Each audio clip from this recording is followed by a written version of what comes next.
नमस्कार। चलिए आज देखते हैं कि रोज की जो हेडलाइंस आती हैं उन्हें प्रतियोगी परीक्षाओं के लिए पॉइंट्स में कैसे बदला जा सकता है। ये सिर्फ खबरें पढ़ना नहीं है बल्कि उन्हें सही ढंग से समझने की एक कला है। तो सबसे बड़ा सवाल यही उठता है ना कि भाई आज का अखबार कल के एग्जाम के नंबर कैसे बनेगा। चलिए इसी को डिकोड करते हैं और एक सॉलिड स्ट्रैटेजी बनाते हैं। ठीक है, तो सबसे पहले क्विक स्कैन करते हैं आज की टॉप हेडलाइंस का। हम सिर्फ हेडलाइन नहीं पढ़ेंगे, हम उसके कोर इवेंट को समझेंगे। रेडी, शुरू करते हैं। पहली खबर सीधे सुप्रीम कोर्ट से आ रही है। तो हुआ ये है कि सुप्रीम कोर्ट ने पश्चिम बंगाल में वोटर लिस्ट रिवाइज करने के लिए जुडिशियल ऑफिसर्स की टीम बढ़ा दी है। इस प्रोसेस को by the way SIR process यानी स्पेशल इंटेंसिव रिवीजन कहते हैं। तो supreme court basically election commission की हेल्प कर रहा है। एग्जाम के पॉइंट ऑफ व्यू से देखें तो ये सीधा सीधा इंडियन पॉलिटी का टॉपिक है। जुडिशरी का रोल क्या है, हमारे इलेक्टोरल प्रोसेस कितने साफ सुथरे हैं, ये सब इंपॉर्टेंट थीम्स इससे जुड़ते हैं। चलिए अब थोड़ा इंटरनेशनल स्टेज पे चलते हैं। खबर है कि इंडिया अपनी ट्रेड स्ट्रैटेजी को रीशेप कर रहा है, मतलब एक मल्टीपोलर वर्ल्ड में। सीधी बात यह है कि भारत ढेर सारे ट्रेड एग्रीमेंट साइन कर रहा है, जैसे अभी US के साथ हुआ, ताकि ग्लोबल ट्रेडिंग सिस्टम में अपनी पकड़ मजबूत कर सके। और सिलेबस के हिसाब से ये सीधा जाता है इकोनॉमी के सेक्शन में। इंटरनेशनल ट्रेड, इकोनॉमिक पॉलिसी और ग्लोबल स्टेज पर इंडिया की पोजीशन कैसे बदल रही है, इसको समझने के लिए ये खबर बहुत जरूरी है।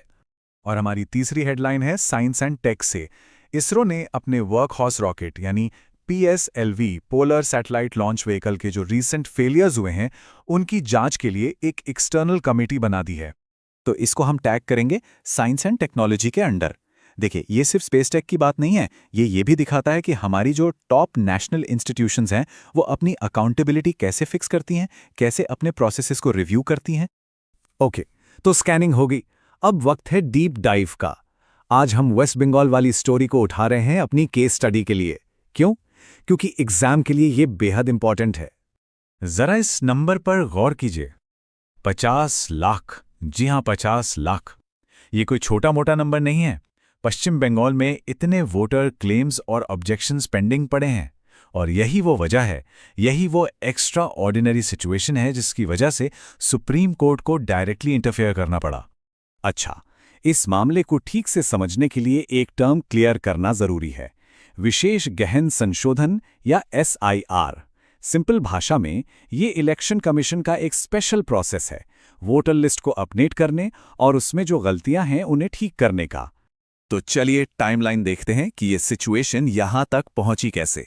सबसे पहले 20 फरवरी को सुप्रीम कोर्ट ने एक एक्स्ट्रा ऑर्डिनरी डिसीजन लिया, ट्रस्ट डेफिसिट यानी विश्वास की कमी का हवाला देकर।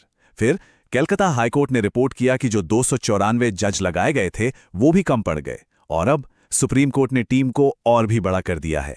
इससे आप इस इशू की ग्रेविटी का अंदाजा लगा सकते हैं।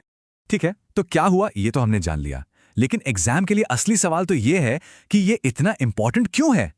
चलिए अब इसके डीपर मीनिंग को समझते हैं। देखिए, इस इशू की 3 लेयर्स हैं। पहली लेयर बैकग्राउंड, स्टेट गवर्नमेंट और इलेक्शन कमीशन के बीच ट्रस्ट डेफिसिट, ये किसी भी डेमोक्रेसी के लिए एक रेड फ्लैग है।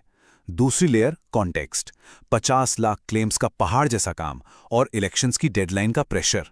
और तीसरी और सबसे इंपॉर्टेंट लेयर सिग्निफिकेंस, ये जुडिशरी का एक बहुत ही अनयूजुअल इंटरवेंशन है जो सीधे सीधे सेपरेशन ऑफ पावर्स के प्रिंसिपल पर सवाल खड़ा करता है। तो अब आते हैं उस हिस्से पर जिसका सबको इंतजार है, एग्जाम। देखते हैं कि इस न्यूज से प्रीलिम्स और मेंस में कैसे क्वेश्चंस बन सकते हैं। ये रहे कुछ कॉन्क्रीट एग्जाम्पल्स। प्रीलिम्स में हो सकता है आपसे सुप्रीम कोर्ट और इलेक्शन कमीशन के रूल्स पर फैक्चुअल क्वेश्चन पूछ लिया जाए। वहीं मेंस में आपको इस पूरी घटना का एनालिसिस करने को कहा जाएगा, उसे कॉन्स्टिट्यूशनल प्रिंसिपल से जोड़कर। वहां आपकी एनालिटिकल स्किल्स टेस्ट होंगी। चलिए इस पूरे एनालिसिस को एक क्विक रैपिड फायर राउंड के साथ रैप अप करते हैं ताकि सारे की फैक्ट्स एकदम दिमाग में सेट हो जाएं। तो चलिए जल्दी से की फैक्ट्स रिवाइज करते हैं। सुप्रीम कोर्ट बंगाल में जुडिशियल टीम एक्सपैंड की। Election commission SIR process conduct कर रहा है। इसरो PSLV फेलियर्स की जांच कर रहा है। PSLV क्या है? इसरो का work horse rocket. US India BTA एक इंपॉर्टेंट ट्रेड डील जिस पर बात चल रही है। और हाँ, DPDP एक्ट, इसका जिक्र एक अलग सुप्रीम कोर्ट केस में हुआ है। ये डेटा प्रोटेक्शन से जुड़ा है। ये सभी पॉइंट्स याद रखने जरूरी हैं। और आखिर में एक बड़ा सवाल जिसके साथ हम आज की बात खत्म करेंगे, जब सुप्रीम कोर्ट, इलेक्शन कमीशन और सरकार जैसी बड़ी बड़ी संस्थाएं इस तरह आमने सामने आती हैं, तो ये हमारी डेमोक्रेसी की हेल्थ के बारे में क्या बताता है?